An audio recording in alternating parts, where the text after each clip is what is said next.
Le gouvernement ougandais face à la délicate question du foncier.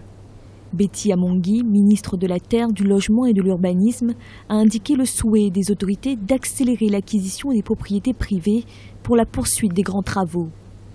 À cet effet, l'article 273 de la Constitution pourrait être modifié.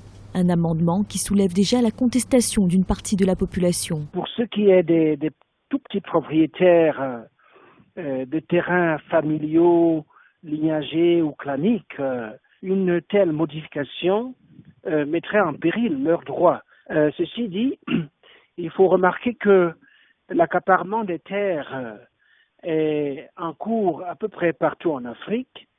L'Afrique reste le seul continent qui dispose encore de vastes étendues de terres non cultivées. Et donc, c'est une question à la fois ougandaise, mais aussi globale. En amendant la Constitution, le gouvernement entend supprimer l'obligation de négociation préalable avec les propriétaires pour l'acquisition de leurs terres.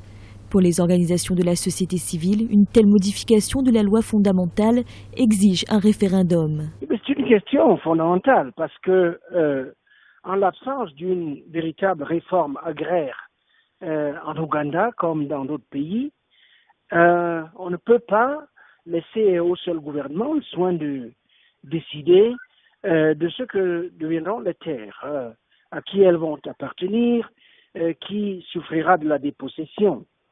C'est une affaire nationale qui exige, a priori donc, un avis national. Les propriétaires ougandais se disent également inquiets quant à une possible absence d'indemnisation. Ce à quoi la ministre Betty Amongi a répondu en affirmant que la modification de la Constitution ne visait pas à l'accaparement des terres, mais à la levée des obstacles à la mise en œuvre des projets publics. Notamment dans le cadre de la future production pétrolière, les travaux du pipeline doivent débuter en janvier prochain.